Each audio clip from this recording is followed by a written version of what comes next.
ગુજરાતમાં આપનું સ્વાગત છે। પૂર્વ પ્રેમીએ પ્રેમિકાનો પીછો કરી તેમજ ફોન કરી હેરાન કરી પ્રેમિકાનો ભાઈ સમજાવવા જતા કરી નાખી હત્યા। અમદાવાદ શહેરના પૂર્વ વિસ્તારમાં ફરી એકવાર હત્યાનો બનાવ સામે આવ્યો છે, જેમાં એકતરફી પ્રેમ પ્રકરણમાં યુવકની હત્યા કરવામાં આવી છે। યુવતીને ભૂતકાળમાં જે યુવક સાથે પ્રેમ સંબંધ હતો તે યુવક તેને રસ્તામાં મળી જતા તેણે યુવતીનો પીછો કરી સંબંધ રાખવા માટે દબાણ કર્યું હતું, જે અંગેની જાણ યુવતીના ભાઈને થતા તેણે બહેનના પૂર્વ પ્રેમીને સમજાવવા જતા તેણે યુવકની જ હત્યા કરી નાખી હતી। અમદાવાદના હાથીજણ સર્કલ પાસે રહેતી સાનિયાએ આ મામલે પોલીસ ફરિયાદ નોંધાવી છે। તેની પરિવારમાં 3 ભાઈ બહેન છે, જેમાં તેનો ભાઈ મોટો મનીષ, તેનાથી નાની પોતે અને અન્ય એક નાની બહેન છે। સાનિયાનો ભાઈ મનીષ અને તેના પિતા વટવા જીઆઈડીસી વિસ્તારમાં પ્લાસ્ટિકનું કારખાનું ધરાવી વેપાર કરે છે। આજથી 3 વર્ષ પહેલા સાનિયા તેના પરિવાર સાથે નારોલ ગામમાં રહેતી હતી, જે તેની પાડોશમાં રહેતી એક મહિલાનો ભાઈ અશ્વિન ઝાલા અવારનવાર આવતો જતો હોવાથી નવરાત્રિના સમયમાં સાનિયાની તેની સાથે મિત્રતા થઈ હતી અને બાદમાં બંને વચ્ચે પ્રેમ સંબંધ બંધાતા તેઓ ફોન પર વાતો કરતા હતા, જે અંગેની જાણ સાનિયાના માતા પિતા તેમજ ભાઈને ખબર પડતા તેઓ નારોલ વિસ્તારમાંથી હાથીજણ વિસ્તારમાં રહેવા જતા રહ્યા હતા। 22મી નવેમ્બર 2025ના રોજ રાત્રિના 10 વાગ્યા આસપાસ સાનિયા તેની બહેન તેમજ અન્ય યુવતીઓ સાથે ફ્લેટની બહાર ચાલવા માટે નીકળી હતી। તે સમયે રિંગ રોડ પર સર્વિસ રોડ પર પહોંચતા અચાનક અશ્વિન ઝાલા એક બાઇક ઉપર તેઓની પાછળ આવ્યો હતો, જેથી સાનિયા ગભરાઈ જતા ઘર તરફ જતી રહી હતી। ત્યારે અશ્વિન તેની પાછળ ફ્લેટના દરવાજા સુધી આવ્યો હતો, જે બાદ સાનિયા ફ્લેટના અંદર આવેલા બગીચામાં બેઠી હતી। ત્યારે અશ્વિન ઝાલાએ તેને ફોન કરીને પોતાની સાથે વાત કેમ નથી કરતી, હું તારા વગર રહી શકતો નથી અને મારે લગ્ન કરવા છે તેવું કહેતા સાનિયાએ લગ્નનો ઇનકાર કરી અને ફોન કટ કરી નાખ્યો હતો।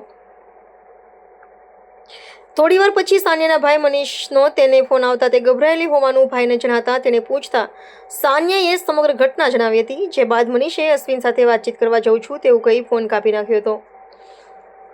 થોડી વાર પછી મનીષે સાનિયાને ફોન કરી તે ત્રિકમપુરા કેનાલ પાસે અશ્વિનને મળે છે તેવી વાતચીત કરી હતી, જેના 1.5 કલાક બાદ પોલીસ સાનિયાના ઘરે પહોંચી હતી અને પોલીસ બાબતે અને મનીષ બાબતે પૂછપરછ કરતા પરિવારને જાણ થઈ હતી કે મનીષને શરીરમાં ઈજાઓ થઈ હતી, જેથી તેઓ વટવા જીઆઈડીસી વિસ્તારમાં ત્રિકમપુરા કેનાલના રોડ પર પહોંચતા મનીષ સુથાર લોહીલુહાણ હાલતમાં જમીન પર મૃત હાલતમાં મળી આવ્યો હતો, જેને મોઢાના, ગળાના અને છાતીના ભાગે તીક્ષ્ણ હથિયારના ઘા મારેલા જોવા મળ્યા હતા, જેથી સાનિયા સાથે ભૂતકાળમાં પ્રેમ સંબંધ ધરાવતા અશ્વિન ઝાલાએ તેની હત્યા કરી હોય।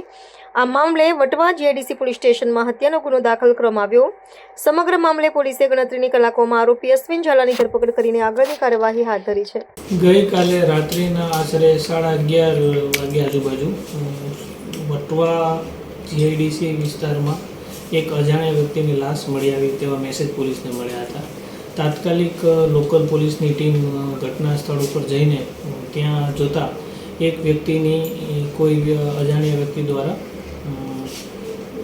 હત્યા કરવામાં આવી હતી, જેમાં તીક્ષ્ણ હથિયાર વડે તેઓના મોઢા ઉપર, તેઓના ગળા ઉપર, હાથ ઉપર ઈજા પહોંચાડવામાં આવેલી હતી અને વ્યક્તિની મૃત્યુ ઘટના સ્થળ ઉપર જ થઈ ગયેલો હતો। તાત્કાલિક અલગ અલગ ટીમ બનાવીને આ જે ઘટના બની હતી તેને કોના દ્વારા અંજામ આપવામાં આવેલું હતું તે અનુસંધાને ટીમ બનાવીને ગણતરીની મિનિટોમાં આ જે કૃત્ય કરનાર જે આરોપી છે તેની ધરપકડ લોકલ જીઆઈડીસી પોલીસ સ્ટેશન દ્વારા કરવામાં આવેલી હતી। પ્રાથમિક હકીકત એવી છે કે આ કામમાં મરણ જનાર, જેનું નામ છે મનીષ ભવરલાલ સુથાર, જેઓની ઉંમર 23 છે, તેઓના પિતાના સાથે પ્લાસ્ટિકના દાણાનો વ્યાપાર કરે છે અને વટવા જીઆઈડીસી વિસ્તારમાં રહે છે।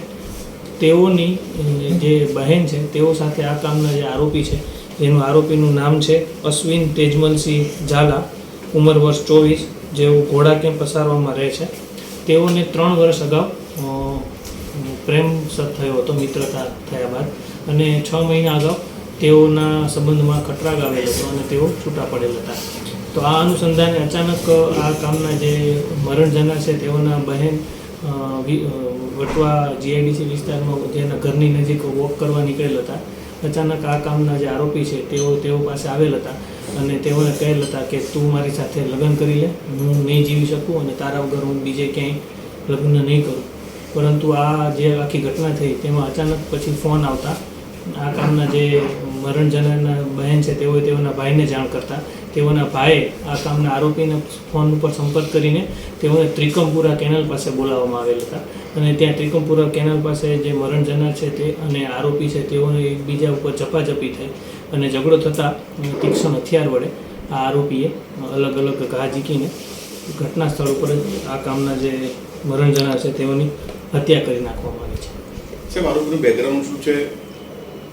આરોપી મૂળ ઘોડાકે પસારવા વિસ્તારમાં રહે છે. તેઓ એક પ્રાઇવેટ કંપનીમાં મજૂરીનું કામ કરે છે. 10 ફેલ છે અને આ અગાઉ જ્યારે આ કામના આરોપી છે અને આ કામના જે ફરિયાદી છે તેઓ નારોલ વિસ્તારમાં રહેતા હતા અને આમના જે આરોપીના સિસ્ટર છે તેઓ પણ નારોલ વિસ્તારમાં બાજુમાં જ રહેતા હતા. એ 3 વર્ષ અગાઉ નવરાત્રિના સમયે એકબીજા સાથે મિત્રતા કેળવાઈ હતી અને સંબંધ બંધાયો હતો, પ્રેમ સંબંધ. અને 6 મહિના અગાઉ તેઓ વચ્ચે જે પ્રેમ સંબંધ જે હતો તે તૂટી ગયેલો હતો. તે અનુસંધાને ફરીથી ગઈકાલ રાત્રિના દરમિયાન આ કામના આરોપી આવીને જે મરણ જનારના બહેન છે તેઓને સંપર્ક કરવાની કોશિશ કરવામાં આવી હતી. સાહેબ, ફરિયાદી છે તેની પણ સગાઈ થઈ ગઈ હોવાની વાત છે, એ બાબતે શું તપાસ કરવામાં આવે? આ કામના જે મરણ જનાર છે અને તેઓના સિસ્ટર છે બંનેની સગાઈ થોડાક મહિનાઓ અગાઉ તેઓના પિતા દ્વારા કરવામાં આવેલ હતી. આગળ સાહેબ કયા મુદ્દા પર તપાસ રહેશે? આ ગુનામાં જે અંજામ આપવામાં જે વેપનનો યુઝ થયો છે તે વેપન કબજે કરવાની કામગીરી તથા આ આખું જે કૃત્ય છે તેમાં અન્ય કોઈ પણ જો સંડોવણી હશે તો તેની પણ તપાસ કરવામાં આવશે અને FSLના માધ્યમથી અને ટેકનિકલ તમામ પુરાવાઓ મેળવીને આ જે કામના આરોપી છે તેને કડકમાં કડક સજા થાય એવું એક ઉદાહરણ પ્રસ્થાપિત કરવાની કોશિશ GIDC પોલીસ દ્વારા કરવામાં આવશે. तो व्हाट्सएप, ट्विटर, फेसबुक, इंस्टा जहाँ भी आपका अकाउंट है, इसे शेयर बटन के द्वारा वहाँ पर शेयर करें